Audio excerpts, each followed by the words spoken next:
Kidney transplant সম্পর্কে আপনার কাছে একটু জানতে চাইবো। সেটা ওই পরিবেশ বান্ধব বা যে কথাটা বললাম যে গ্রিন নেফ্রোলজির কনসেপ্টে কিন্তু এখন অনেক বেশি একটা আরেকটার সঙ্গে কিন্তু জি কানেক্টেড। জি জি এখন অনেক বেশি জোর দেওয়া হচ্ছে কিডনি ট্রান্সপ্লান্টেশনের উপর। দেখেন একটা পেশেন্টকে যদি আমরা কিডনি ট্রান্সপ্লান্ট করতে পারি, বা ট্রান্সপ্লান্ট বলতে যেটা আমরা বুঝাই যে একজন কেউ কাউকে ডোনেট করবে কিডনি, অথবা বাইরের দেশে, আমাদের দেশেও দুটো কেস হয়েছে আপনার ডিজিজ ডোনার ট্রান্সপ্লান্টেশন, যেটা আইসিইউতে ব্রেইন ডেথ পেশেন্টের কাছ থেকে কিডনি নিয়ে যেটা করা হয়। আর একটা আছে আমাদের দেশে বেশিরভাগই যে সংখ্যাটা আপনি উল্লেখ করলেন 317 জন, সেটা আসলে লিভিং রিলেটেড ডোনার ট্রান্সপ্লান্টেশন, মানে কোনো একজন মা বা বাবা ভাই বোনের দিয়েছে আর কি, নির্দিষ্ট সম্পর্কের মধ্যে বাংলাদেশের আইন আছে সের মধ্যে দেওয়া যায়।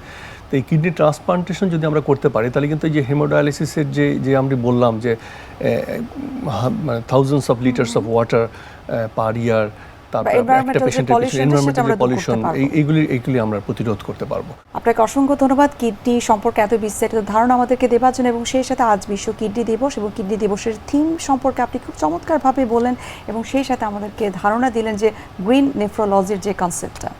আমরা অনুষ্ঠান একেবারে শেষ পর্যায়ে, আপনাকে অসংখ্য ধন্যবাদ আবারও, এবং সেই সাথে শুভকামনা এনটিভির পক্ষ থেকে। আপনাকে ধন্যবাদ এবং সবাইকে ধন্যবাদ। শুভ দর্শক, এতক্ষণ আপনারা দেখছিলেন এনটিভি নিয়মিত স্বাস্থ্য বিষয়ক আয়োজন স্বাস্থ্য প্রতিদিন। এবার আমরা দেখে নিচ্ছি আমাদের আগামী পর্বে কি থাকছে। খাবারের যে প্যাটার্ন, সেখানে আমাদের কিন্তু খাবারের মধ্যে আবার কিছু ইফতারের সময় অনেকে ভাজা ঝাল পোড়া খাবারগুলো খান, এবং সেক্ষেত্রে দেখা যায় যে এই ধরনের প্রস্রাবের জ্বালা পোড়া নিয়ে আমাদের কাছে প্রায়শই রোগীরা আসেন।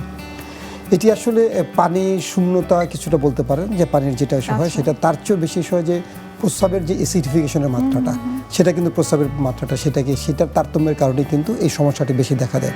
বিশ্বের যে কোনো প্রান্ত থেকে যে কোনো সময় এনটিভি জনপ্রিয় অনুষ্ঠানের স্বাস্থ্য প্রতিদিন দেখতে আপনারা ভিজিট করতে পারেন আমাদের পূর্ণাঙ্গ পোর্টাল www.ntvbt.com এ। এছাড়াও এনটিভির বিভিন্ন ধরনের জনপ্রিয় অনুষ্ঠান এবং নিউজ আপডেট পেতে আপনারা ভিজিট করতে পারেন আমাদের ইউটিউব চ্যানেল এবং ভেরিফাইড ফেসবুক পেজে।